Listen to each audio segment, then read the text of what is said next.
when you have a fight with your wife, when you're trying to be reasonable, that's usually a bad sign, Mm. right?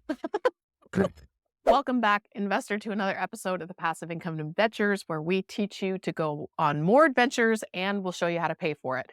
Today's episode, we've got Frank Shaw. And one of the things I really enjoyed about this episode was he has the best explanation of passive income that I have ever heard. How and when you decide to be trading your time for money versus letting your compounding interest grow and feed you. Unlike most passive income scams, where they talk a lot about how you shouldn't be trading your time for money, Frank really shows us how it's strategic to figure out when one is going to benefit you more than the other, depending on your situation, where you are, and the goals that you have. We also talk about how Frank struck gold twice in the tech industry, going public with his companies that he worked for early on, Uber and Opendoor, what that taught him about business and also about real estate, especially with Opendoor. And while he still is in the tech space as a consultant and a little bit more on the passive side, he's really thrown his active efforts after the real estate asset because he wants to grow really reliable returns off of real assets. And so he's really coming at this from two different directions. With the hoping to strike oil, hit it big on the tech side of it,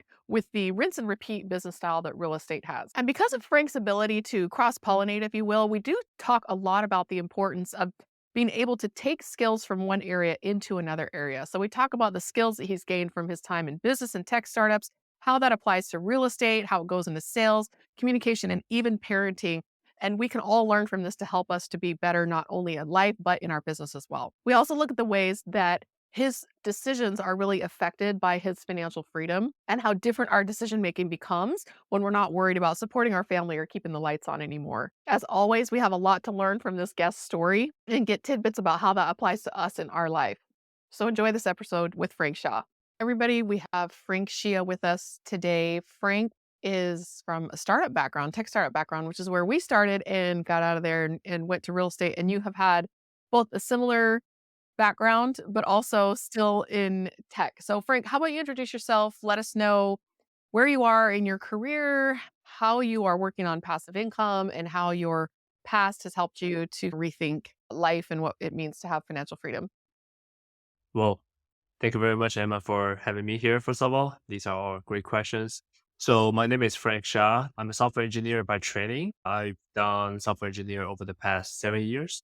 Luckily, I hit two jackpots, so I had two successful IPO. 3 years ago, I started another company with my friends, and this company right now is valued at around $375 million. I'm currently taking a passive role over there, just advisory, some part-time role, and I'm trying to figure out a way to grow my asset by investing. So what I'm currently doing is just investing in real estate, have a good life, my family, which is also a daughter. Yeah, so this is what I'm currently at, and I'm trying to figure out a way to help young tech people to grow their asset and to become more financially independent. It's like the dream that you hear of every person, especially in tech, but even younger people when you're in college. You're like, oh, I'm going to get in on the ground floor of a company and then it's going to go public or whatever. And then I'm going to make $1 zillion and I can retire early. And you've had that happen to you twice. So, how much of that was just luck of being in the right place at the right time? And how much of that was the product of networking and putting yourself in the right place? 80%, 90% of the luck. But there are some ways you can improve your chances to be lucky. For example, like if you just go to a casino or buy a lottery, that's like the fundamental luck, right? You basically just take a small chance to win a lottery. That's like the basic luck.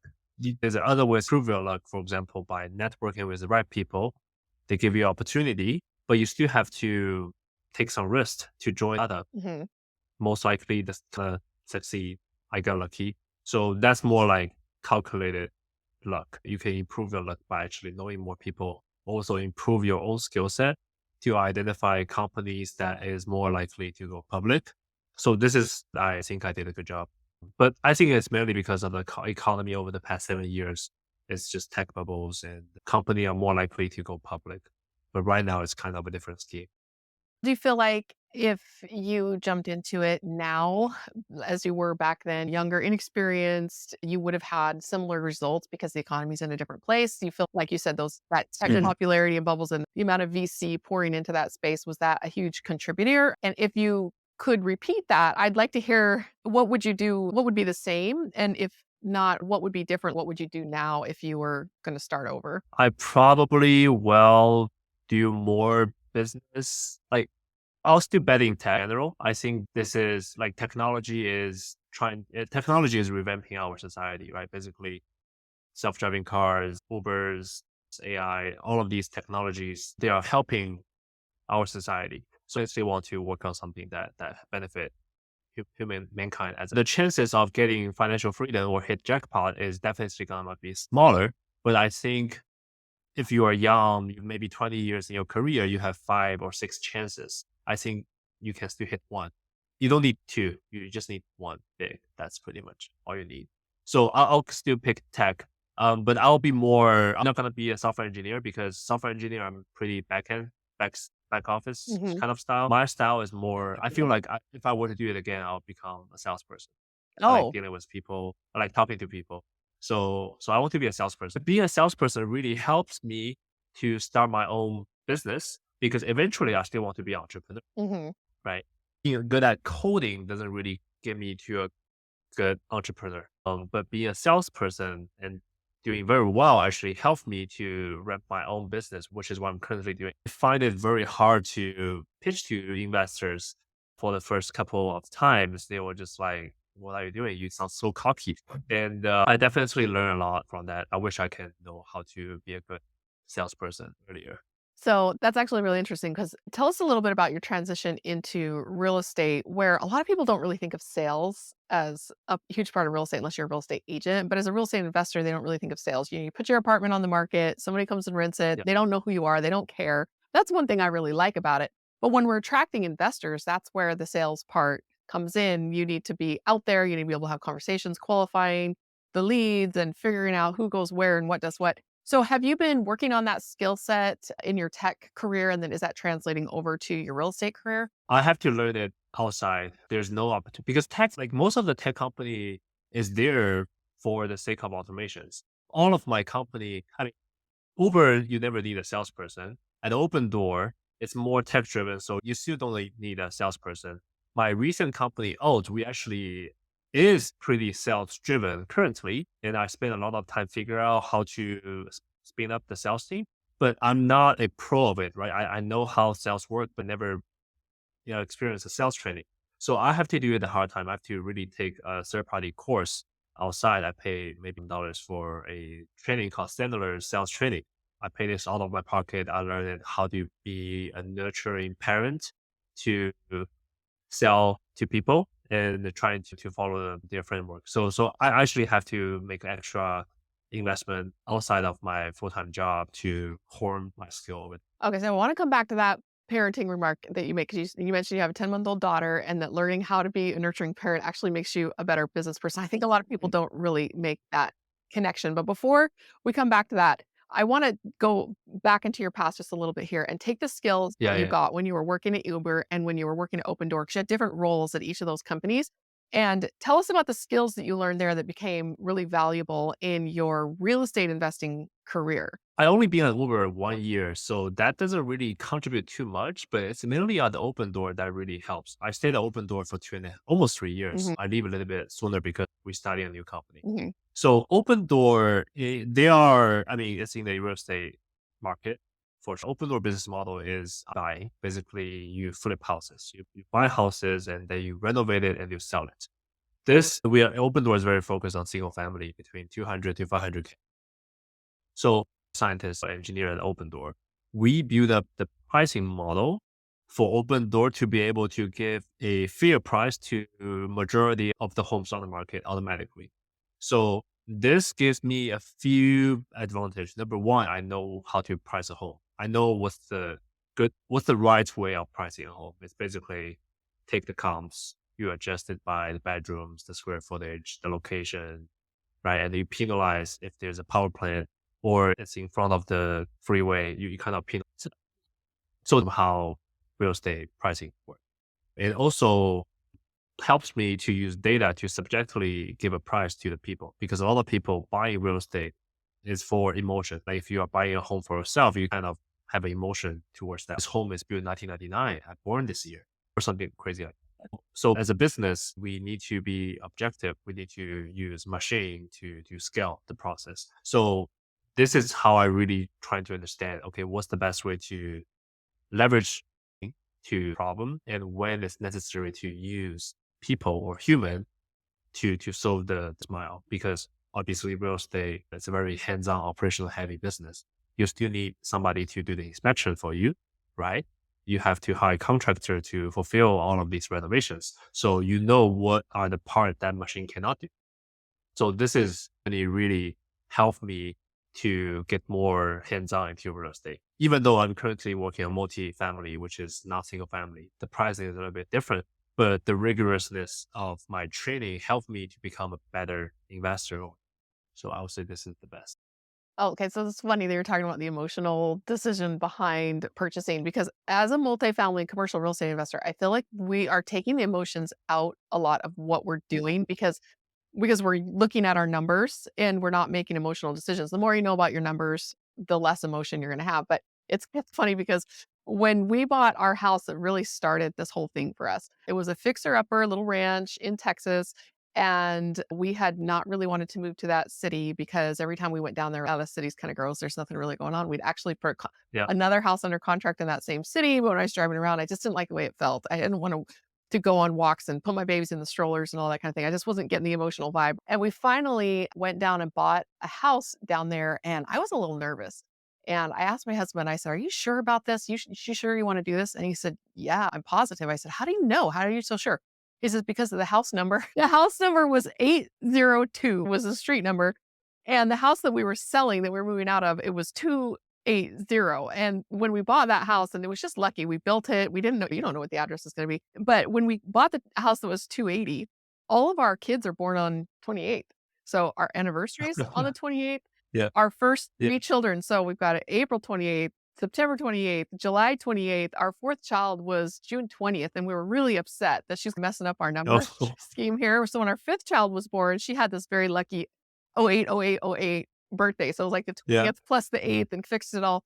And so because we had all these 28s and because we bought this house with 280, and then we wouldn't go to the look at this new house was 802. He said, I just knew it was the right house. It was like the most stupid emotional decision that we've ever made. And it ended up being a great house.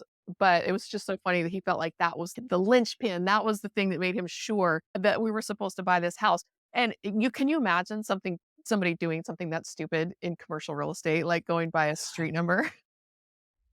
Commercial is very so in in single family, there's like a curse of fallback, right? You always so this is something similar because I sometimes collect watches and sometimes I sell watches. So when I'm buying something, like oh yeah, whatever. If this is a worst buy, just keep it. That's like a very bad. If you try to mix your personal, if you try to mix your pro utility versus a financial decision, that Mhm. usually is a bad decision Yeah. most of the times. But at Opendoor, we are mainly selling not to corporations, residents who really want to live in the house. So that's a pure so that's a pure personal utility decision Mhm. instead of a financial investment. That's what we call like buying is romance. And but 100% finance. The seller is always looking for maximizing their profit because they have no attachment about the home. I mean, they do. They actually want to sell it higher because they have a lot of attachment, Oh, right? But fire definitely, I personally definitely recommend to remove the emotion out of the situation because first of all, if you're buying multifamily, you're not gonna live there.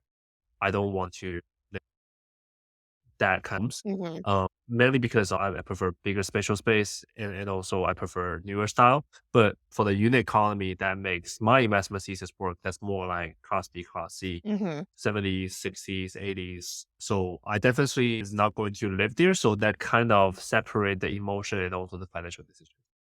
Yeah, we found the same thing. We've never lived at any of our properties until now. We're actually living at one of them doing the takeover, and it's a very strange experience because we didn't really pick this property out. Our partners did, and we're like, we're right there. We'll go handle the takeover. So we are just staying here for a while, figuring out where we're gonna go. And it's a very odd experience actually living at your own property. It's the first time we've ever done it. So your company that you're working with now, Alt, is really specializes in the appraisal side of things. And I know that we had talked before the show that the company that you were with before, Opendoor, and I think this is so funny. Opendoor got a lot of criticism during its kind of run up, where it was purchasing a lot of property, and it was blamed a lot for driving up prices because Opendoor is just out there throwing offers around, highest bidder, and it was really distorting the pricing in the marketplace. Can you tell us a little bit more about that and if that reputation is deserved or not? I wish a company can manipulate the real estate prices because real estate is a $1 trillion market and Opendoor probably buys 1,000 homes, Mm, right? If that can be manipulated, I think would do that. Unfortunately, Opendoor is just so small, manipulate the price. But Opendoor suffer from cherry picking because Opendoor cannot predict that mhm, 100%, right?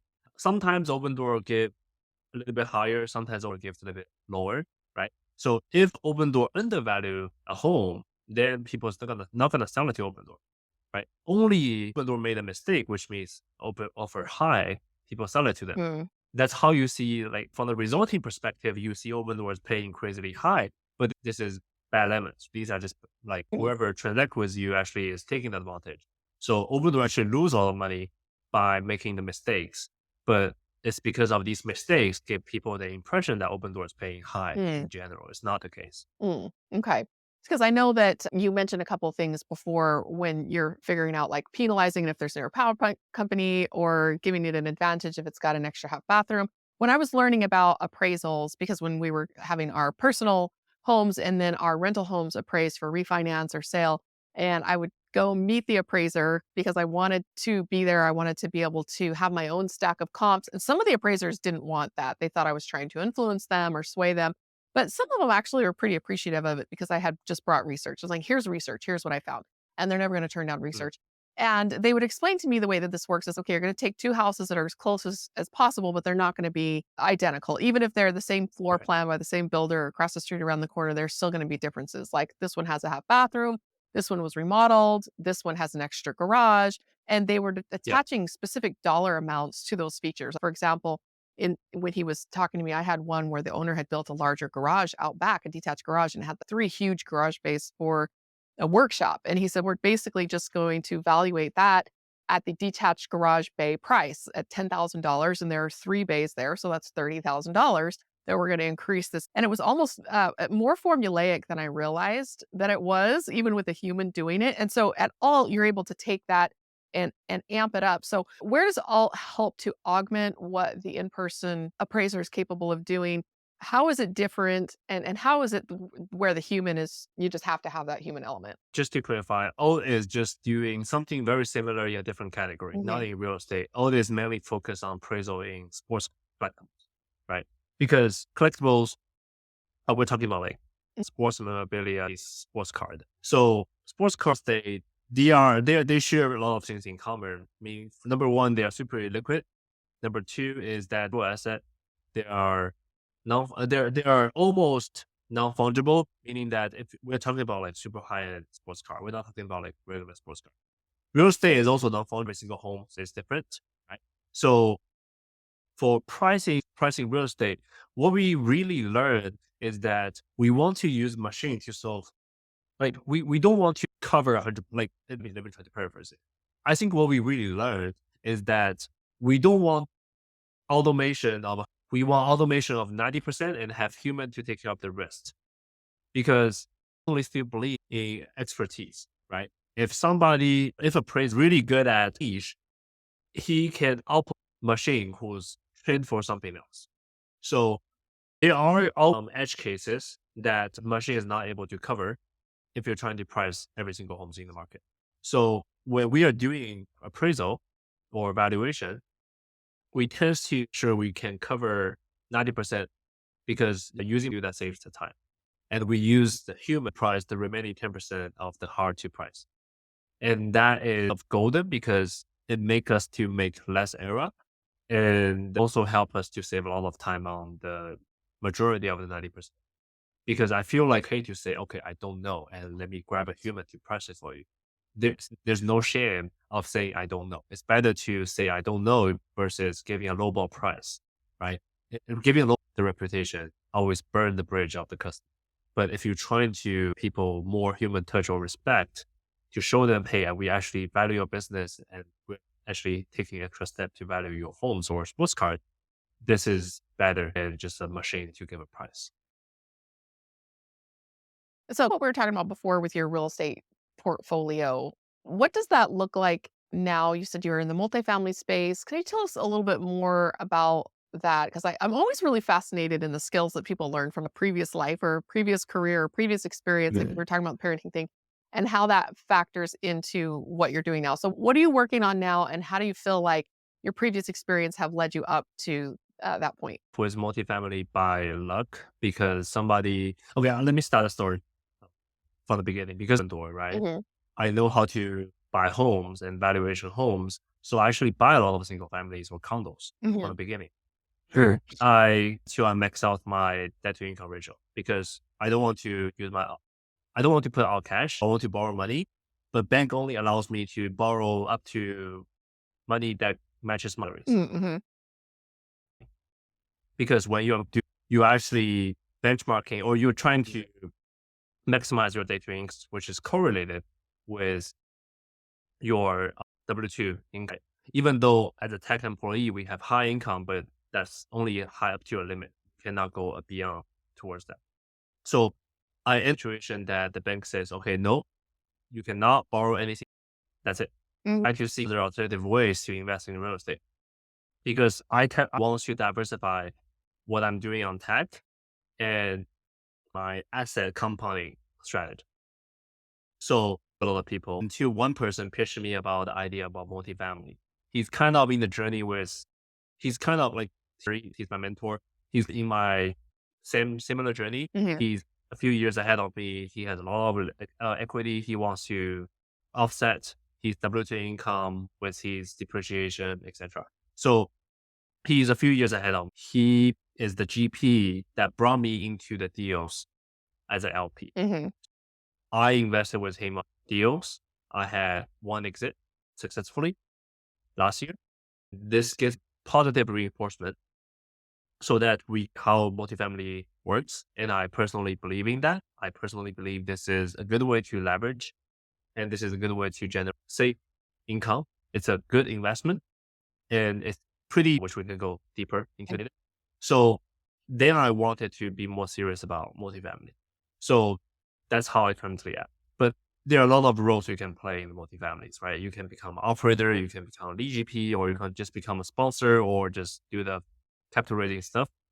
And I kind of, after a few months of digging, I kind of realized, okay, I become a full-time LP. I don't want to trade my time again for sweat equity. I want to be a more passive role, but there are a lot of activities I have to before putting my money. So I'm basically currently just focused on vetting partners, deals, and finding market to invest or different asset class to invest. What does your involvement look like right now? Because you mentioned that you came in as an LP, and I know there's a debate about should you be an LP or should you be a GP before you get involved, and there are probably pros and cons to each. Starting out as an LP, Yeah, kind of learning, or just saying I'm just going to go straight in the GP and use my money, my own money for like earnest money and things like that. So if you started out with an LP, what does your role look like right now? this, that, Yeah. here. So at the beginning of my money, I don't ask anything. Sure. Because that's a very small amount of money. And then when I put more money, I have more skin in the game. I have to protect my asset. So I become very grill my LP, sorry, I grill my GP for maybe 10 hours Mhm. before write him a big check. Yeah. So I actually learned pretty much everything about underwritings, operations, um, during grillings. Hmm. So this is like the spike. And another spike, well, the spike diminish after you give your money because once the deal is closed, as LP, you technically don't need to do anything. Hmm. Another spike come when I decided to be very passive on my, I want to be more proactive. I network a lot to more LPs. I participate on social events. I talk to people. I look at deals. I talk to brokers. These kind of activities really spike again because I want to figure out what do I want to do in this market. So I actually spend a lot of time to figure this out. I try different roles. I talk to mentors. I look for new mentors. I talk to realtors to underwrite deals. I talk to other GP to underwrite deals, etc. And then I figured out so me, which is capital raisers, which is what I'm currently doing right now. I'm basically just raising capitals, and I invest money and my friends' money into the deals for the deals which passes my underwriting criteria. Okay. So you're focusing more on the investor and the investor relations part, which is the same path that I ended up taking. And it's not because I love capital raising. I'm actually really not that good at it.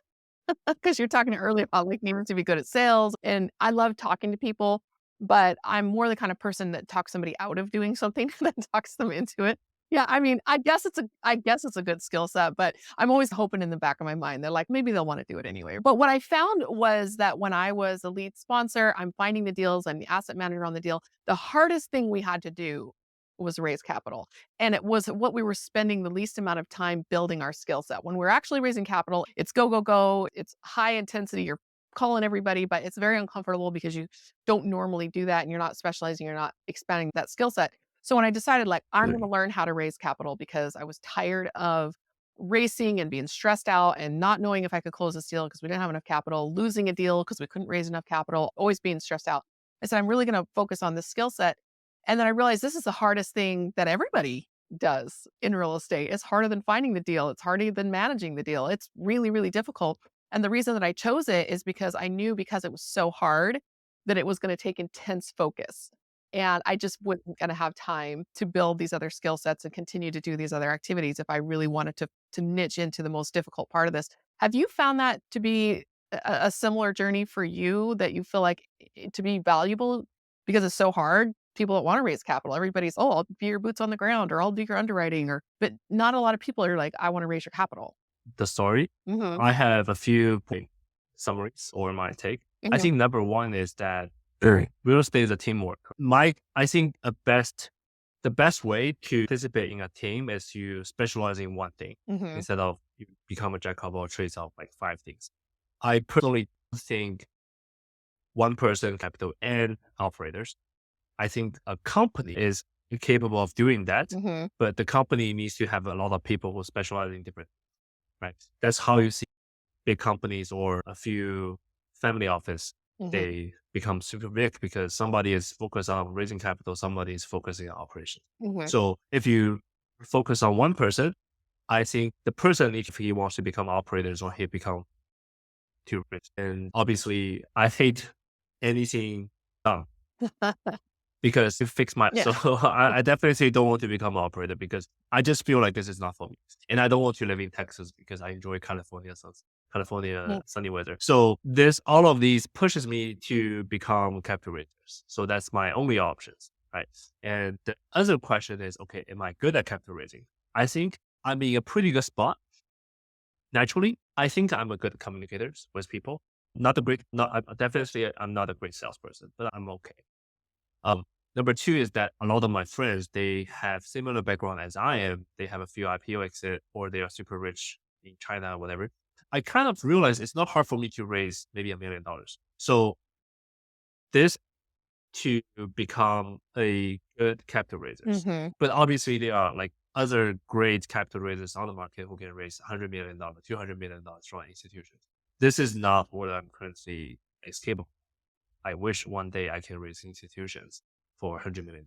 But right now, I'm starting by building my person, which is I post on LinkedIn, and I'm trying to attract people, and I'm trying to figure out a way to raise their money. Hmm.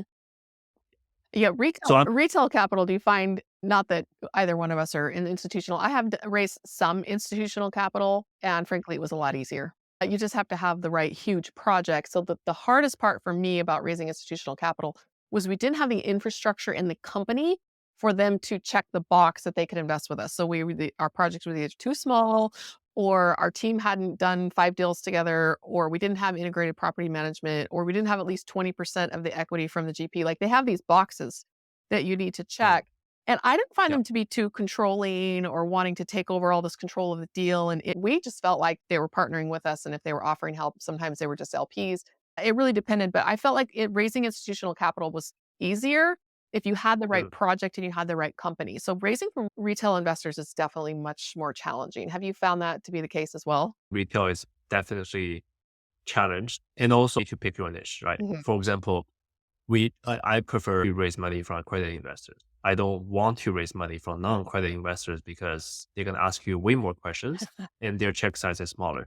I personally prefer to raise from people who can write fatter or bigger check. Mhm.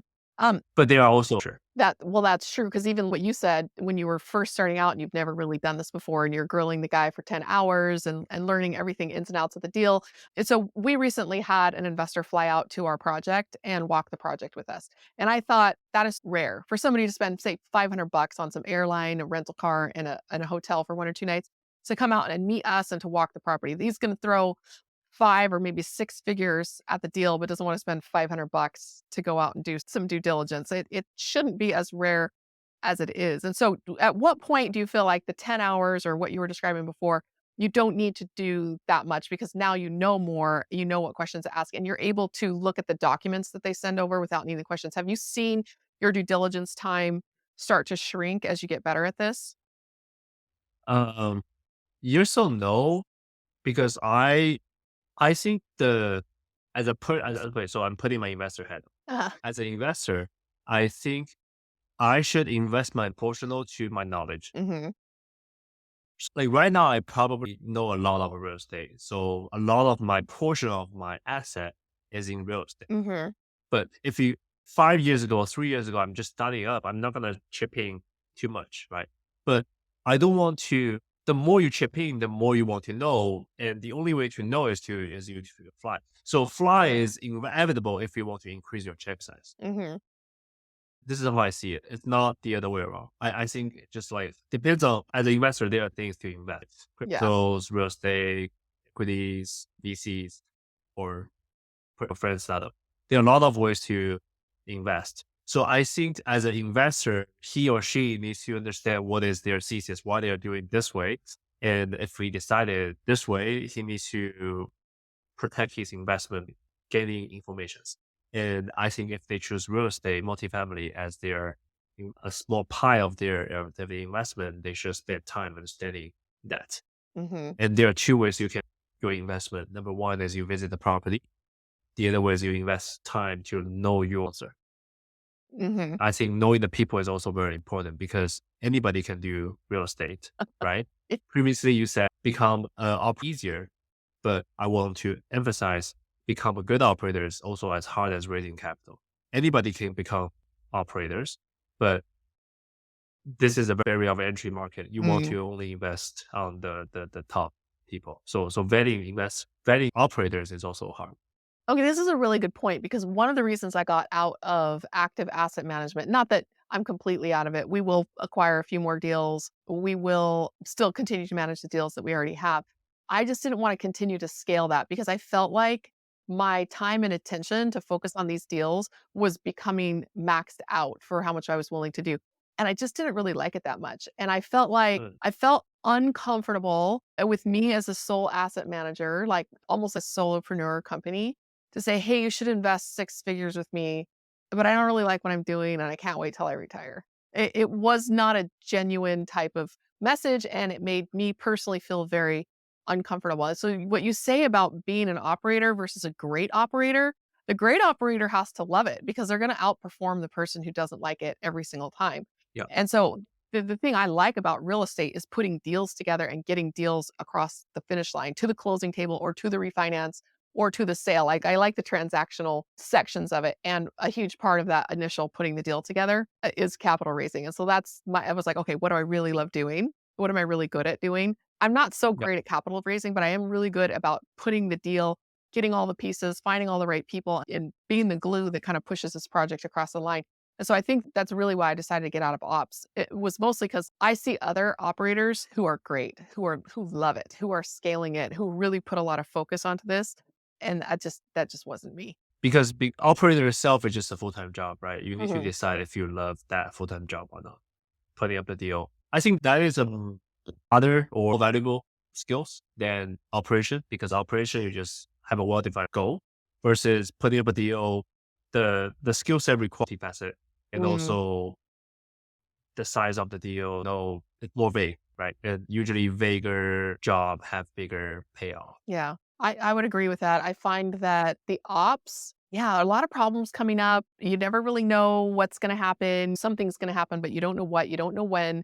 And there are things you got to figure out, like how am I going to pay for this? What are we going to do? So there is a lot of thinking on your feet and creativity there. But I definitely find that deal structuring and deal transaction, I don't want to call it coordination, but structure and design really stretches my creative boundaries a lot more than ops does, which is sad because when I was younger in my 30s, like I loved ops. Yeah, I loved making all the boxes check off and lining everything up. So I think that if I had gotten into this a little bit younger, my career path would have been very different. And so you have that advantage of coming in at a much younger age than I did and having many, many more years to think about what your career is going to look like. Whereas I feel like I'm kind of on the tail end of it before I even really got started. I got lucky. I happened to pick a career that to go faster with certain luck, right? But I think but a lot of people feels like, oh, Frank, you had two IPOs. Of course, you're gonna say this way, but I haven't hit my first $1 million.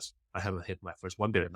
I'm still working towards that, right? So I started to think about what is the fastest way for me to accumulate my assets towards 100 mils or 1 bill. And I'm basically trying to get me over there. And my answer, like my study tells me that the way how I'm 100 mil or 1B is building companies, taking equities, compounding assets, Hmm. not changing my time for money. So basically that cross out the operational side, right? But putting up the deals, you can always put up bigger deals, right? And the network itself is helping. So skill set really is also a pretty valuable skill set because you're leveraging other people's money to make, if I'm able to raise 1B and I did it well, the carry is gonna be get 100 probably. Hmm. So that's a very valuable skill set to raise money from other. Yeah, it's one of the rarest and therefore the most valuable. There's a debate on what's harder. I think the people who are truly gifted at raising capital would probably say that it's easy, and maybe that's how they know that they found their true calling, right? But Yeah, it's definitely the most valuable skill in the operation, which is why we're always looking for that guy. I know I can count a dozen operators for every good capital raiser that I know. So it can be challenging, but I want to go back to something that you said before about niching down and specializing in something. Do you feel like the tech company and the real estate company pull you in two different directions, or do you try to keep the overall generality of it focused in the same direction and on the same skill set? yeah. So I think depends on how you zoom it.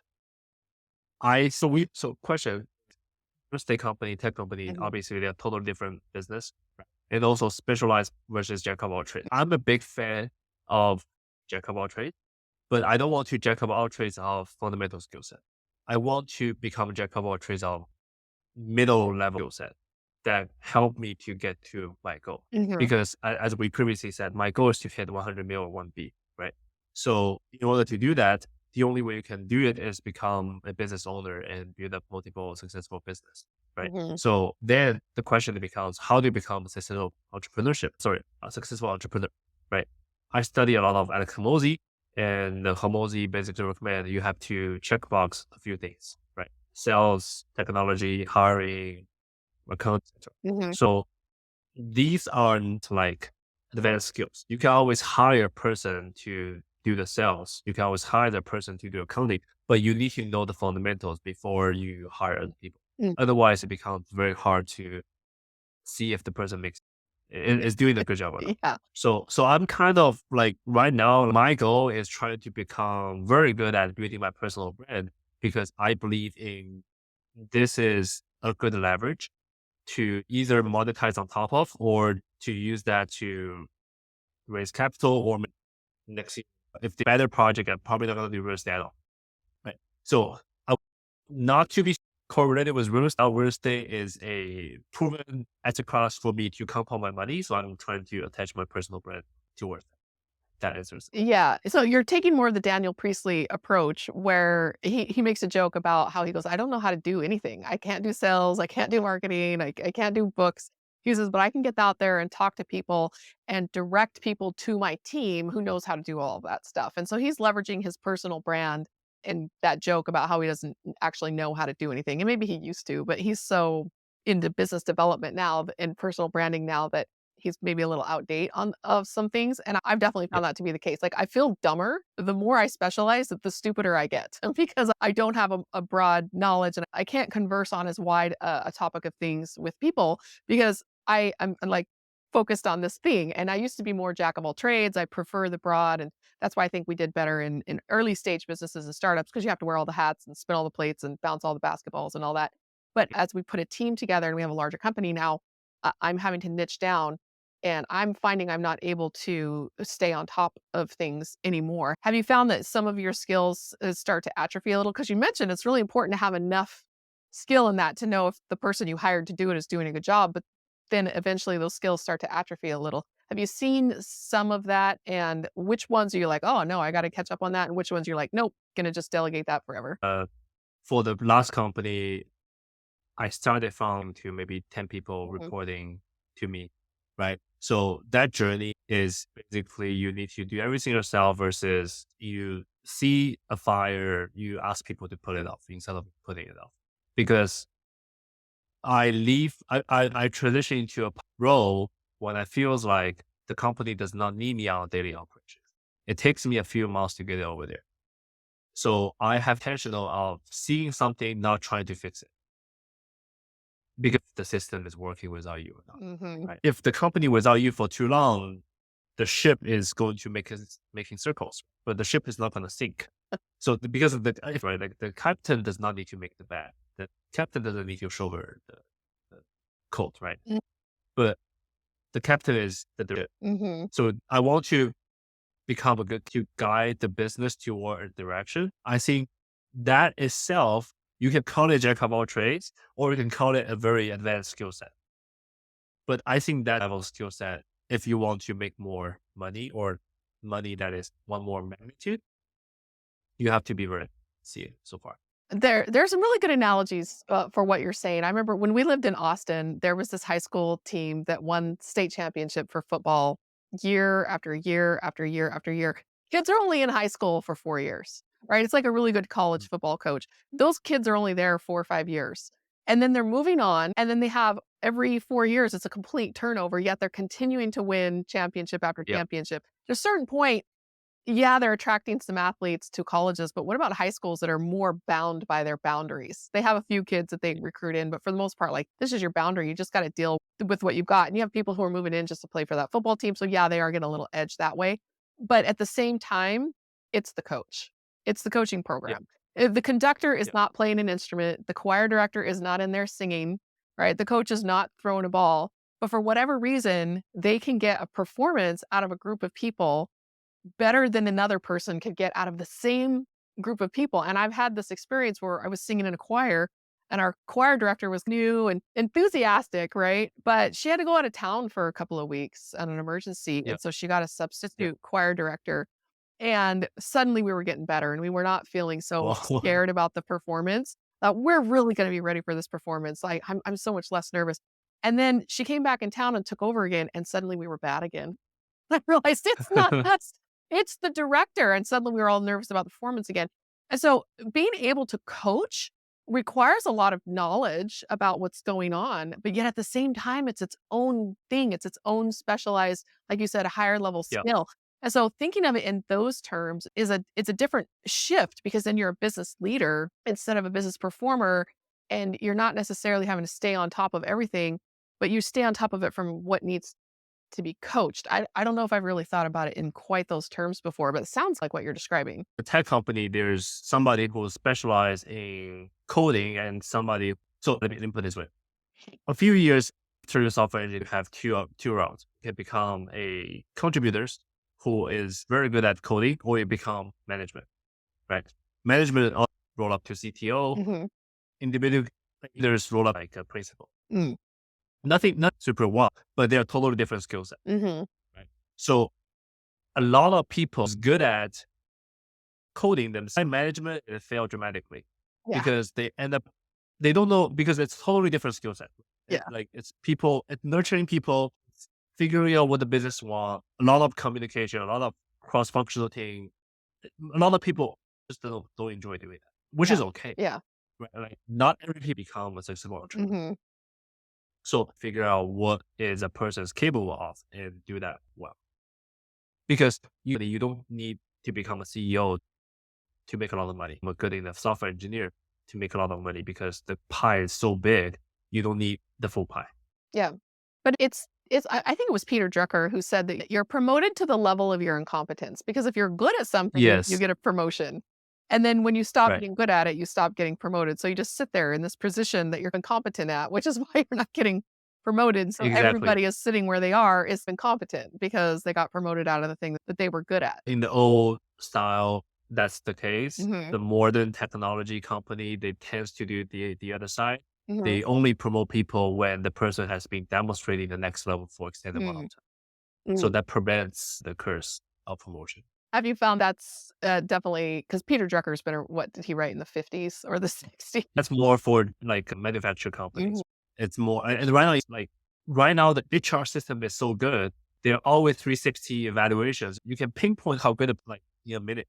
Yeah. So the feedback loop should that you know if the person is capable of doing something or not. Versus like 10 years or 15 years ago, you have to ask 10 people. There's no email. Everything is so slow. So kind of the promotion have to go down, in my opinion. Okay, that's an entire rabbit hole I think we maybe have to save for another episode because I go by gut feel. I'm like Gary Vaynerchuk where he's hire fast but fire faster.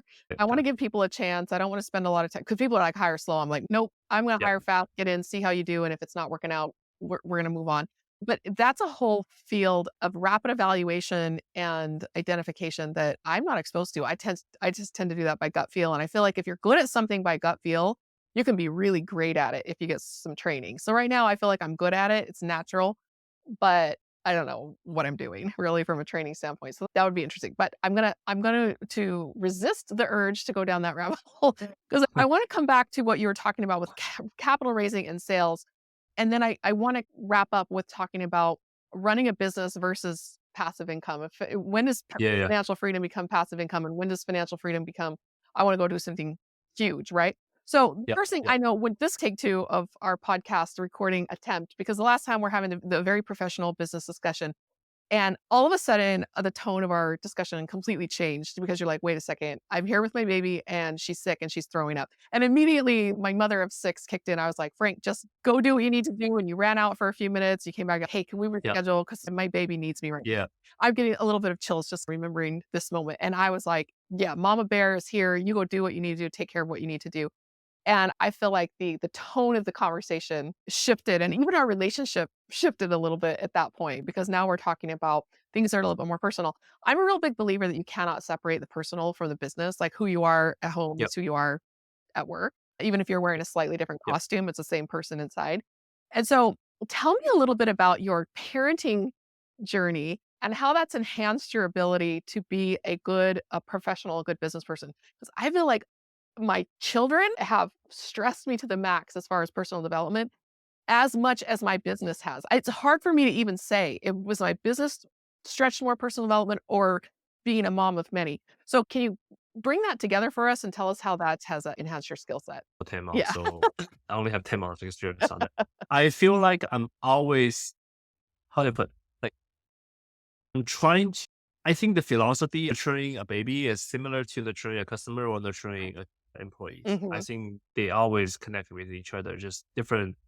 You have to have assumptions of the capability of the employees, right? Then you figure out a game plan on top of it. Similar for babies, right? If the baby is not able to crawl, you give them a toy, he's not gonna get it there. So I everything kind of together. And I'm trying to use because I've been doing my management or tech company for a few years before I had the baby. So I'm currently actually raising my kid using the philosophy of my management. Yes. Like for one example is a lot of people, I like one style I like the best is I used to create an environment for my report to fail so that they can feel painful, but it's not going to break the business Mm, for the with kid. kids, yep. I give them a controlled environment that they can fall, but they're not gonna get a what's Concussion, that? concussion, Concussion. Yeah, yeah. concussion. Yeah. So I kind of use the same thing, but my wife is like, "Oh, I don't want baby to hit." But I was like, "She's growing, she has to fail." I'm very different parenting style with my wife. I like reinforcement. The baby fell, she understand this is not good. She want that. So I kind of mix it. Yeah, I felt like my first management class, my first business management class that I took was the same semester that I got married. And Oh, everything that he said in the management class, I'm relating back to my marriage because I didn't have a lot of business experience in that point. I was still a young college student. So I had a few jobs, but and because the marriage was so recent, I was like, okay, so when you're talking to your employees, it's like when you're talking to your husband and this and that. So I definitely have taken management practices early on into my marriage and then again management practices into my parenting. And then especially since I really got into it when my kids were a little bit older, it's like everything that I learned about management translates to parenting, and everything I learned about parenting also translates to management. So I recently read a book called Doing Life with Your Adult Kids because I uh-huh. have young adult kids and I don't feel like I'm doing life with the young adult kids very well. And I thought, okay, I've got to level up my game because this is a new skill set. And it was almost like reading this book was pointing out to me all the ways that I had missed the boat for so many years. And I Well, thought, oh, I can't go back and redo this, right? I can't go back and redo this. yeah, I can start now. And so are you finding that you're learning things about being a business person by being a dad? You're like, oh man, I wish I could go back in my business and implement yeah, this. yeah, Can you give us like yeah, definitely. any examples that jump to mind about things you wish you'd known earlier that maybe parenthood and marriage have brought out for you? So I'm a very rational people, right? When you have a fight with your wife, when you try to be reasonable, that's usually a bad sign, Mm. right? That's going to be the quote of the day right there. Yeah. So, um, similar things to management. To be honest, if you want to just be super reasonable, some employee is not gonna. It's not gonna work for everybody. Hmm. You need to add a human touch. I need to validate their feelings first, Yes. right? The feeling is that okay, I hear you. This is what you are saying. I understand where you're coming because this is what you see. But hey, look, this is the scenario, right? Hmm. Instead of just say, hey, you're wrong. This is what I see. I think because there's a quote. Two things are true that everybody is getting excited, right? I don't believe my employee is going to jeopardize the company, Hmm. right? The reason he's a thing has its reason. Similar for babies, right? The reason baby crying for something is not because baby is bad. It's because baby has a need. Hmm. Just the need is different from what the parent need is, right? Similar for employees. So trying to for like the assumption of both party is true. Both parties' feelings are true is super that I don't learn that till I have a baby. Yeah, yeah, babies speak a different language, especially a Yeah. ten-month-old.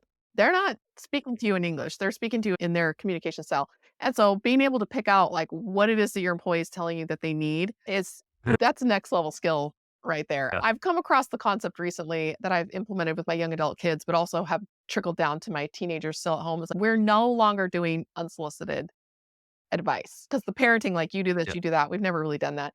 But now I Yeah. can't even give you unsolicited advice. I trust you to be able to make good decisions. It's the same thing with my team. It's I'm not having to come in and be like, "Hey, your bedside manner needs a little bit of work," or, "Hey, this happened. Can we talk about it?" I feel like they know what they're doing and I trust them. And when we're having conversations about it, it's fine. But I've stopped giving unsolicited advice to pretty much everyone, which is why I love this podcast, is because I get to talk and share it. I get to scratch that itch. Yeah. I can't really Yeah. scratch it anywhere else now. I'm no longer allowed to because it basically unsolicited advice is criticism. And that's one thing I've missed the boat on for many years and did not really make that connection. And I feel that's a big regret of mine. And so being able to cross collaborate on the skill sets, I find has given me a lot of joy and happiness because I can save myself some pain on one side if I learn it. On the other side, I can bring it Yeah, over. for sure. So we talked about that a For lot sure. from your tech to your real estate journey and then your real estate and now your Yeah. parenting into your entrepreneurship journey and how the same skill sets can be threaded through seemingly different experiences. And so can you shifting gears along but staying on those lines a little bit, shifting gears into when you first had your especially your second exit and you felt Yeah. I'm doing pretty well, I'm feeling like I have some breathing room, some financial freedom to be able to make some decisions about how I want to spend the next part of my career. We're all after passive income, right? You've mentioned several times about trading your time for money. You've mentioned several times about, but also figuring out how to scale. And so, what does it look like to you to have financial freedom and passive income, but still have these huge ambitions to be a great entrepreneur? and increase your net worth. Here for passive. I'm not in real estate for passive income. I don't believe in passive income. A lot of people, like if you read a lot of gurus book, right? Like invest in real estate, you have financial freedom with passive income. That's Mhm. bull. That to They're me, that's selling the bull. sunset Yes. dream. Yeah. Yeah. That well, like first of all, if you don't have, you're not gonna become Mhm. because the rate of return, like there's no free lunch, right? Real estate is just a asset class. It's not an asset class. Mhm. Typical rate of return is 10 to 15%. If you look at real estate, if you look at Yeah. S&P 500, like kind of We're gonna leave that for another show the too. with reasonable risk gives you 10% to 15% a year. If you have $1 million to invest, that give you 100K to 150K. If Mhm. you just have 10K, that's gonna give you very right. Yep. So different people have obviously I have definition of freedom, but it really give have enough capital to compound. Have that capital, you should like my recommendation is trade your time for money Mhm. so that you have income compound first. We can talk about how to accumulate your first bucket of dollar later on. Generally, is that you only focus on the compounding side when your principal is big enough. Yep. Oh, wait. That's when the magic happens, right?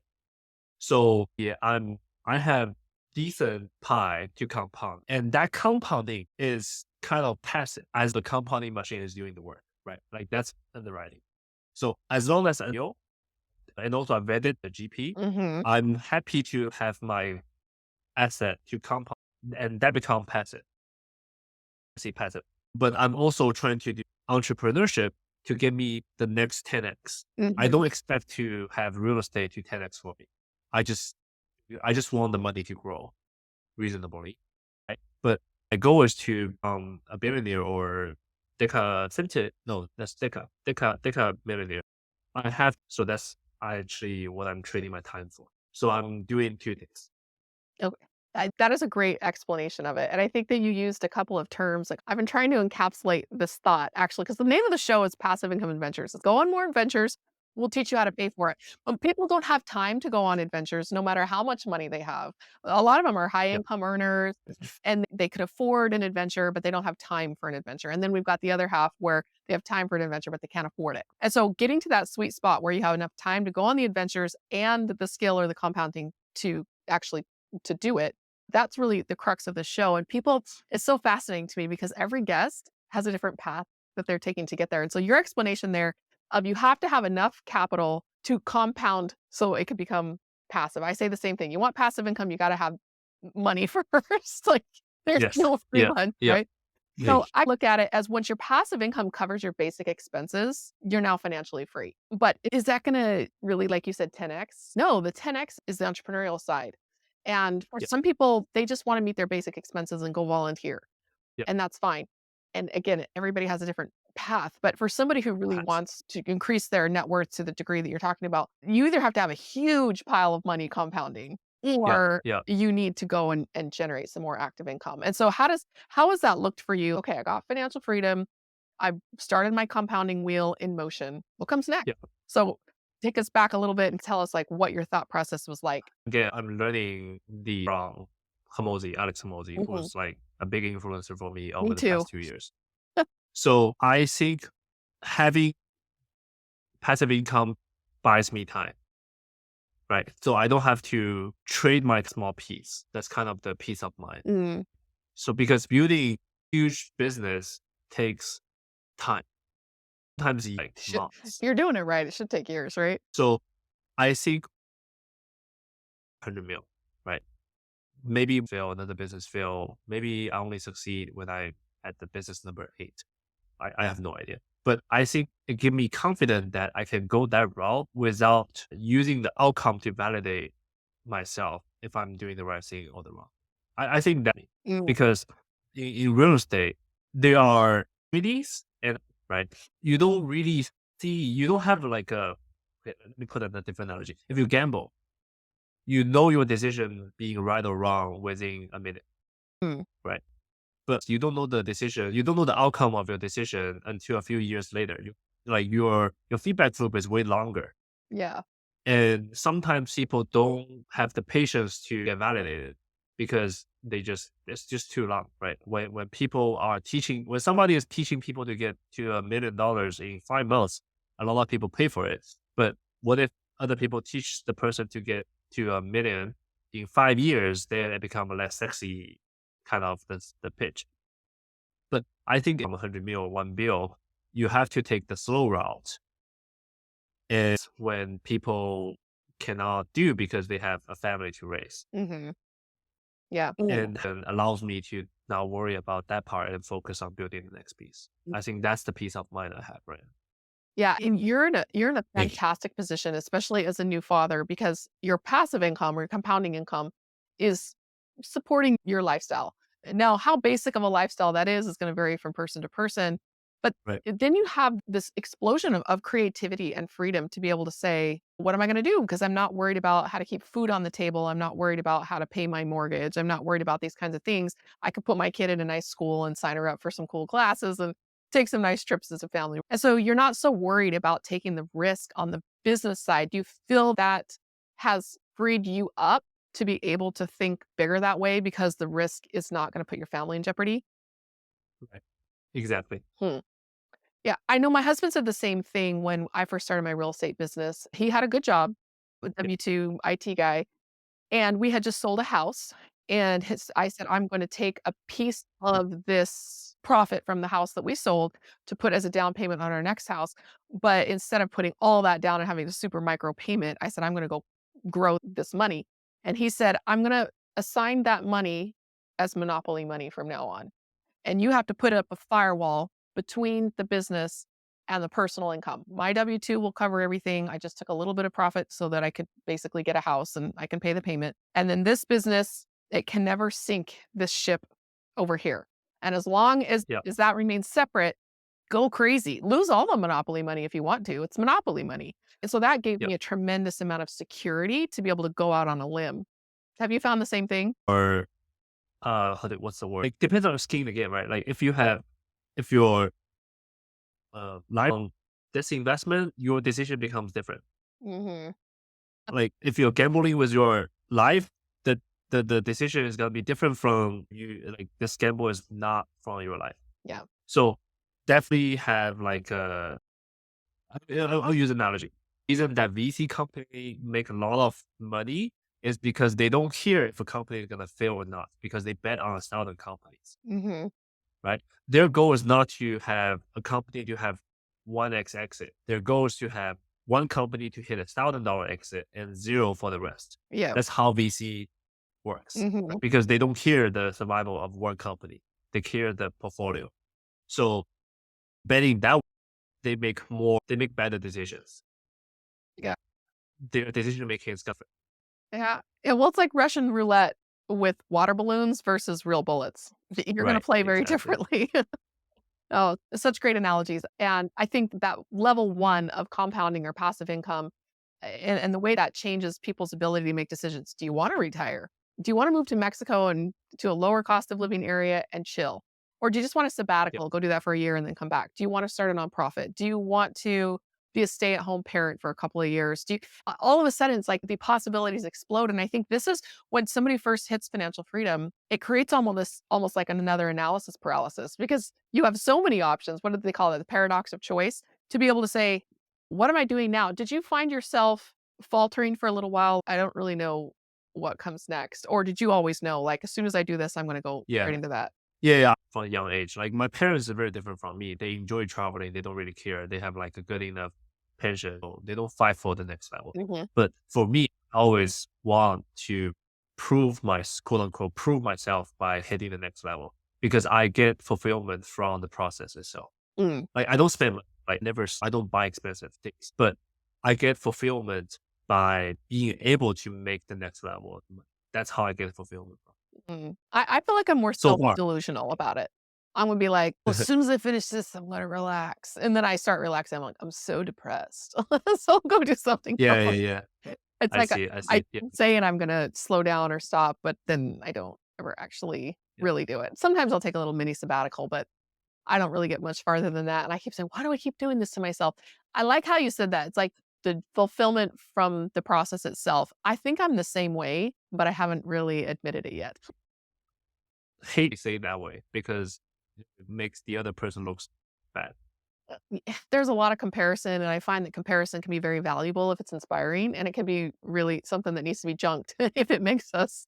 I I think it's not only inspiring in a way like, wow, I want to be like that person because he wants to do the 100 million or $1 billion net worth. That's inspiring, but at the same time, what if you're pointing out flaws in me, like your life and me comparing myself to you points out some deficiencies in myself? That's going to happen. And instead of saying, oh, well, I shouldn't even bother because I have this deficiency, instead saying, yes, I have this deficiency. What you're doing has pointed out that deficiency. Now, what am I going to do about it?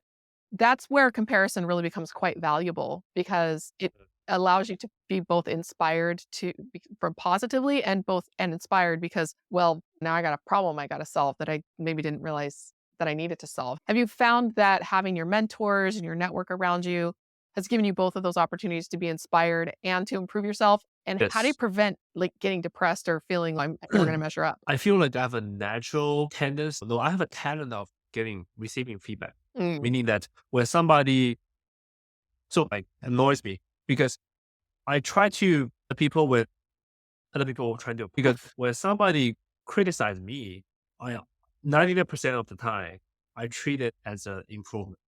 Mm. Yeah. That's my style from very young age. But as other expect other people to see this as a recommendation to improve, most of the time No. that doesn't work. So I have to learn the other way. I always reflect because I never say no to the messenger. I always Hmm. encourage people. Sometimes it's too much. Then I have Yeah. to it's another skill. You need to decide who you listen to. Hmm. I mean, obviously there are a lot of suggestions on the internet. Different people give you different recommendations. For me, it's not about learning, it's about who to listen to. Because I'm a very good spongy. I dramatically well. Mm. So it's about who to listen. And then, for example, Hormozy, right? And Hormozy is the guy I picked to listen because number one, he walk the walk. And he's kind of his lifestyle, his thinking process is very similar to what I'm chasing after. Hmm. So I'm able to digest throughout reflecting. So I personally take good feedback Mm. in summary. Yeah. Yeah, sometimes I've never really thought about it as a talent before. I think I'm okay at it. I'm a mediocre. I get defensive a lot, and I definitely take the more feminine way of, "Oh, I'm never gonna get this right." And so it's interesting you identify that as not just a skill, but as a talent. For me, I have to develop that. I have to work on it. Have the talent then becomes a skill to acquire, Mhm. right? There's a saying in tech company called strong beliefs. Right. That's like you need to believe in something so that the business is going somewhere. Mhm. But when your belief is proven wrong, you need to change it. That's like how we like in it about. No. Yeah, that's I think if you have some natural talent, you have to work at more skill to become phenomenal at Yeah. it, but I feel like me, I'm just mediocre at that, I have to work at it so that I can just not be mediocre, right? I can get a little better. And this is normally where I would start to wrap the interview up, but I have one more question for you. I feel like sometimes we don't Yeah, really no get to problem. the meat of the conversation until the last half of it when our personalities really start to come out and there's more back and forth, the conversation, Rogan style, right? Yeah. But Yeah. you mentioned Alex Hormozy a couple of times, and so I want to ask your opinion on something from a capital raising perspective. So I'm going through the $100 million offers right now, and his mantra is make the offer so good, people would be stupid to say no. What does that look like in capital raising for real estate? What is that offer that somebody who says Yeah. no to investing in your deal would be stupid to say no? A very high. That's a high. And that doesn't come because I see a lot of people who's capable of raising money. Okay, no, let me rewind it. So come to remains, right? A good offer is a very sexy return with a high IRR. Hmm. But that doesn't mean you need to give optimal projections. You can manipulate your IRR Hmm. by losing your assumptions, right? Yeah. But that doesn't that's for too good sexy, but you don't have retention because once you have bad odds, your reputations, right? Okay. So what's the right way to protect your reputation and also to find a good deal and good numbers? I think that's the hard work I'm trying to put. Hmm. I underwrite a lot of deals which other people invest, but I pass it up. It's just because of see the assumption is strictly no. Hmm. Yeah. They say it's So conservative, but it's not conservative. like 5% rent income. Yeah. No, in order to get a good in capital raisers, the raiser really need to do the hard work to vet the people and spend time to earn deals so that they can prepare something good for their investors. Okay. So I think, so you're like, just get a better deal. Get a good deal that's also conservatively underwritten and impress people with how good this deal is. yeah, I think that's like the right way of doing that. Different people have different incentives, right? Because a lot of people, their paycheck is dependent on that. It's losing show because they have to hit OKR to make it, Mhm. right? This this So this ties back to what we were talking about before, though. It's like when you don't need the money, your decision-making process changes. You can not do a deal, or because you have time, you can keep looking yeah, because you don't need that yeah, acquisition fee or whatever. Have you found that because in your position where you became financially free first has changed your real estate business? I know a lot of people in real estate who are selling the sunset dream, but they're broke and they yeah, need to yeah, do a deal to make money. And yeah. and not having to put yourself in that position has changed the way you've 100%, yeah, 100%. Because my reputation matters more right now yeah. than the fee. So for some people, it might kill the fee better than their reputation. Okay. And this is another thing that Hermosi says. He did a video recently on if I had to make $10,000 a month next month, what would I do? It looked very different than somebody building a business with that long-term goodwill Yeah, reputation. yeah. Oh, He said in the evening and drive Uber. yeah. Yeah, it was like have a product, upsell your current guys, make them a crazy offer. And he went through it's like a 5-layered approach to be able to Good. get your income up just so you can keep the lights on and take a deep breath and then worry about what comes next. And so I think the best people in the business are talking about both the short-term needs of keeping your lights on and keeping your family fed and also the Yeah, long-term needs of the business and the reputation and being able to deliver a consistently good project or product without worrying about how am I going to eat, right? The yeah, yeah. consistently good product can't be what feeds you. Content doesn't really want to. I mean, he's only selling his book. That's the only thing he sells. He Mhm, doesn't sell you content. So his content is more pure. mhm. That's what I like. Yeah, true, but, it's like the book that he's selling, the audiobook and the ebook, you can purchase it, but the course is Yeah. free and the book's in there. So Yeah. His strategy is trying to use that as a lead generators for his VC. I mhm, think he's doing PE actually. So this is another strategy, right? He's putting money here so that he can have better deal. yeah. Else- Have you found that that's the same case with you? You mentioned earlier that you only are going after accredited investors, which is the same with us. But much of my information also applies to unaccredited investors that cannot invest in the deals that we're doing. It's inspirational stuff, it's learning to underwrite stuff. And anybody can read that. Anybody can benefit that, even though it's like it's almost an extra. Like he's benefiting people whose businesses aren't big enough or don't want to go to acquisition.com and we're all getting great benefit out of it to have a small trickle of people that are going to go and use his service. Have you found that you're able to put out content and build goodwill with people outside of your because you're casting a wide net and only looking for a small Yeah. I mean, you actually inspire me to think it this way because I never thought about it this way. But I think it's a good way to think about it because when I decide to put content, there are two routes I can do. Right? I can put real estate content or I can put more generic content. Mhm, I'm always a person who really want to express myself, even though I've never done it mm, sarcastically. Uh, but I really want to talk about these personal growth, wealth creation, career growth stuff I learned over the years. I have nothing to talk because I'm only doing this like a few years passively. Like, what am I going to talk about? yeah. So I have to talk about the more generic stuff, even though this has my real estate, Mm, right? So I have a bit of flexibility because I don't have to do real estate. I can do anything mhm, as long as as long as there's a way to funnel that. yeah. I think that's Agree. the wealth, that's the freedom that gave me the options to do it that way, right? Mm, But technically, I build my content to become a credit and then they invest with me. That's a good marketing strategy. yeah. He says the same thing. It's hey, when you do get to 3 million or $10 million of revenue in a year, who are you gonna thank? Who are you gonna come to? The person who taught you how to get there. Yep. Yes. Exactly, exactly. Yes. So, I think Yes. that's really helped me to just calm down about hyper niching and thinking more about total addressable market because The total addressable market is always changing. My target audience is this, but if I'm not bringing people into the top of the funnel and letting them go around in the popcorn machine until they become accredited and come through the bottom of the funnel, there's a nurturing phase there. Anybody can be in the nurturing phase. The bottom of the funnel is investing. But the rest of it, it's whether it's goodwill nurturing, you may never invest with me. I don't care. Hopefully you're getting something good out of Yep. it. We're just putting good out in the world because I don't need to do this to keep the lights on. And that's where the decision making process changes. It Now, takes courage too, because you are investing your time to do that. yeah.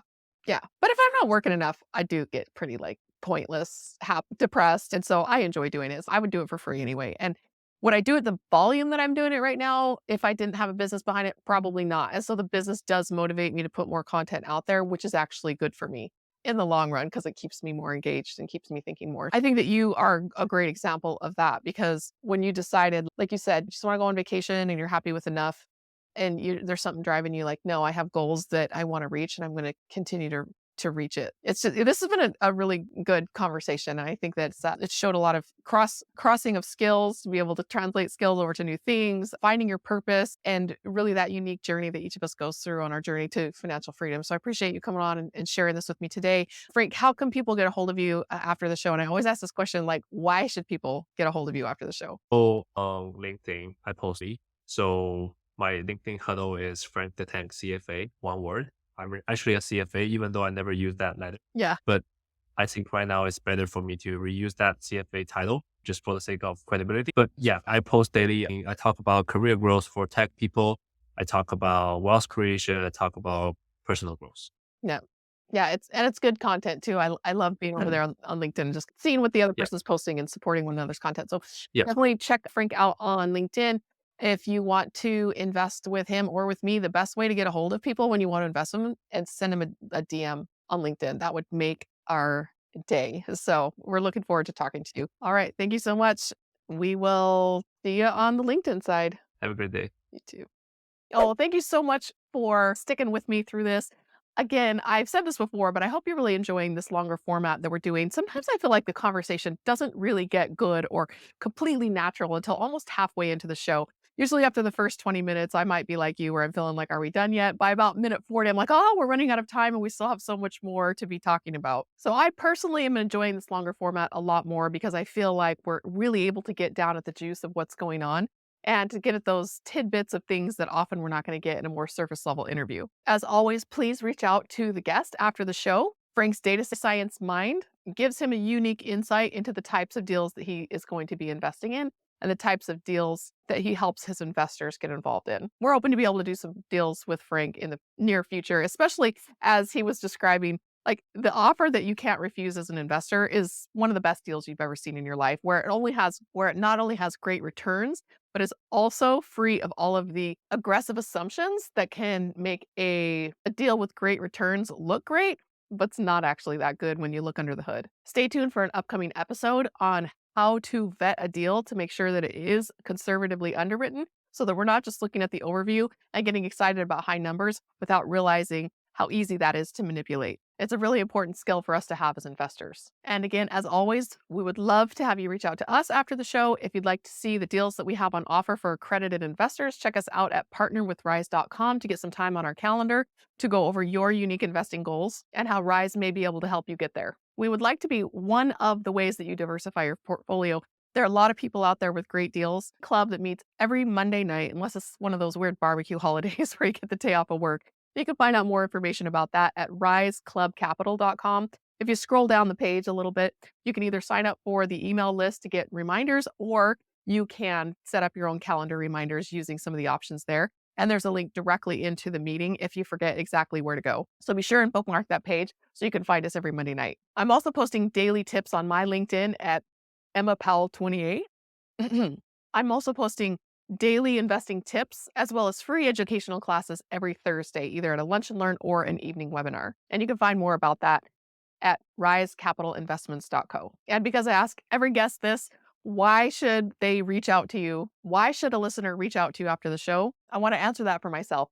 We want to help people become financially free, not only so that you can go on more adventures, things like fun with your family and lots of vacations and the things that we all think of in the Instagram beautiful, but because once you become financially free, one of those adventures is always giving back to your community. I want to be a part of the movement that's building an army of philanthropists that once we don't have to worry about how we're going to keep our lights on anymore, start looking outward and we start expanding about who we're going to help. So I want to help as many people reach financial freedom as possible to create that ripple effect that goes out where we serve one another and serve one another and serve one another. So again, if you're an accredited investor and you'd like to invest with us, reach out to us at partnerwithrise.com. And if you're not an accredited investor, please enjoy our free educational material like this podcast, our club, our free classes, our articles. And when you do become accredited, please think of us as a way to diversify your own investment portfolio. So we'll catch you on the next one. And I can't wait to get in touch with you to hear more about your passive income adventures.